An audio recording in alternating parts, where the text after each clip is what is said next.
Avoid men that act avoidant. Avoid men that act stoic with you. Avoid men that act kind of interested, kind of not. Avoid men that do the push and pull with you. And I'm going to tell you why. Because when you're dating a guy who's avoidant, meaning that he doesn't really like to get that close, and when he starts to get close, he gets all weird and wants to pull away, or when you're with a guy who one day he's really into you, next day he's not, or when you date a guy that like he's emotionally stunted to the point he can't express himself or doesn't want to or simply feels uncomfortable to, what kind of life is that for a lover girl? I know if you had parents that didn't really show love, and this is like, I'm talking to my Caribbean, my Spanish, my African, maybe even European.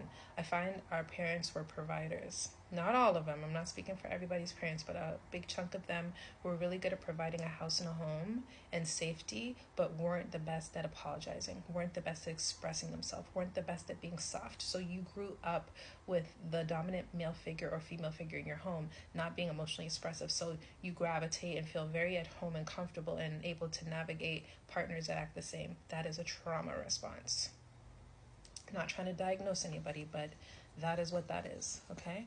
And so when you're in your adult relationships and you find yourself in relationships where you're literally inside screaming, like, I hate the fact that this person doesn't say they care. I hate the fact that I have to pull teeth to get them to show emotion. I hate the fact that, I've been in this relationship for so long, but I still feel like I'm kind of alone or the only one carrying all the emotional heavy lifting.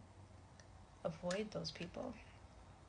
You have to avoid them. Be with men that are able to sit down and express themselves. Not something you're supposed to teach him. He should be already healed enough to do that on his own, or willing enough to be able to do that. Because when you get in a relationship with a guy who is emotionally stunted, doesn't like to express himself, it is going to hurt.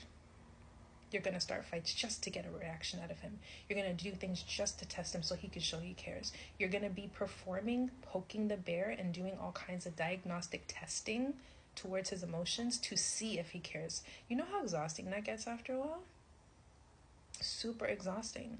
And funny enough, with people like that, it's usually when you pull away that they start to be expressive.